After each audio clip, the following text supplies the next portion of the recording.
दिलदार पाकिस्तान की पॉडकास्ट में शहज़ादी का प्यार भरा आदाब। कायद-ए-आज़म मोहम्मद अली जिन्नाह की ज़िंदगी के बारे में जो सिलसिला शुरू किया है, आज उसका अगला हिस्सा है और उन्वान है वकालत। ये है किताब प्रोफेसर हमीदुल्लाह शाह हाशमी की लिखी हुई, जिसका टाइटल है बाबाए कौम। पिछले पॉडकास्ट में आपको बताया था उनकी लंदन से वापसी हुई थी, जब बाकायदा तालीम लेकर वापस कराची आए थे। अब अगले चैप्टर में उनकी वकालत के बारे में लिखते हैं। बम्बई में ज़िंदगी पहले से भी मुश्किल नज़र आई। बताया था ना कि वो बम्बई जाकर अपनी किस्मत आजमाना चाहते थे, लिहाजा जब वहाँ पे पहुँचे तो ज़िंदगी पहले से मुश्किल नज़र आई। पहले 3 साल तो बड़ी मायूसी में गुजरे। अगरचे आप अपने दफ्तर बाकायदगी के साथ रोज़ाना जाते, लेकिन एक भी मुकदमा ना मिला। बम्बई में वो चरण रोड पर रहते थे और किला यानी फोर्ट में हाई कोर्ट के सामने उनका एक मामूली सा दफ्तर था।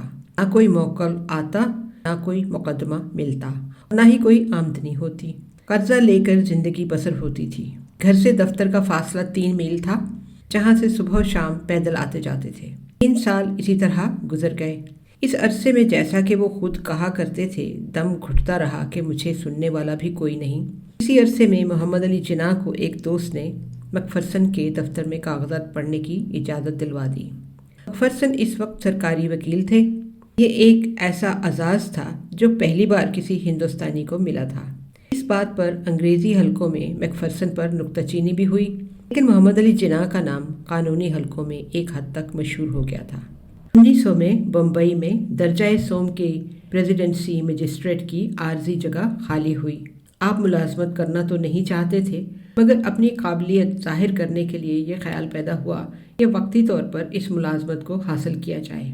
वो सिफारिश के ज़रिए कोई चीज़ हासिल करने पर एतकाद नहीं रखते थे। मुलाकात के लिए महकमा अदल के सरकारी मेंबर सर चार्ल्स आलवंट के पास गए और उसे कहा कि वो उन्हें काबिलियत के बिना पर मुंतखब कर लें। सर चार्ल्स ने कहा कि आप अपनी काबिलियत के बारे में मैकफरसन से तस्दीकी ख़त लाएं। ये काम आपके लिए बड़ा मुश्किल था कि अपनी काबिलियत की तस्दीक किसी और से कराएं। मगर सर चार्ल्स ने यह कहकर ढारस बंधाई कि मैकफरसन की हैसियत आपके एक उस्ताद की सी है और शागिर्द के मुतालिक उस्ताद से बेहतर कोई राय नहीं दे सकता।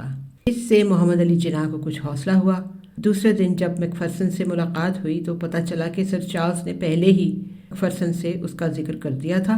मैकफरसन ने आपसे कहा कि अगर तुम्हें इस मुलाजमत की ज़रूरत थी तो मुझसे पहले क्यों ना कहा। उन्होंने कहा कि आपका मुझ पर पहले ही बहुत एहसान है, इसलिए मैं नहीं चाहता था कि आपको अपने ज़ाती काम के मुतालिक ज़हमत दूँ। मैकफरसन पर इस बात का बड़ा असर हुआ और फ़ौरन एक तस्दीकी ख़त लिखकर मोहम्मद अली जिन्नाह के हवाले कर दिया और वो 3 माह के लिए आर्जी मजिस्ट्रेट मुकर्रर हो गए। थोड़ी सी तनख्वाह इनके लिए काफ़ी थी। इससे उन्होंने गुज़श्ता 3 साल के दौरान उठाया हुआ कर्ज भी उतारा और कुछ मुस्तकबिल के लिए भी बचा लिया। 3 माह गुजरने के बाद 3 माह और मिल गए। सर चार्ल्स इनके काम से इतने मुतमईन हुए कि उन्होंने उन्हें मुस्तकिल मजिस्ट्रेट बनाने की पेशकश की, जिसकी तनख्वाह 1500 रुपये माहवार तक जाती थी।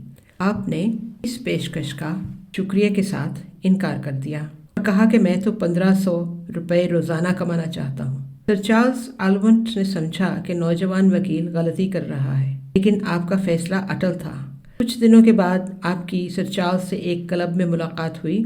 जब आपने उनसे कहा कि मेरी आमदनी 2000 रुपये माहवार से ज़्यादा है, तो सर चार्ल्स ने उनकी जुर्रत की दाद दी और कहा कि अच्छा किया जो मेरी तजवीज़ आपने नामंजूर कर दी थी।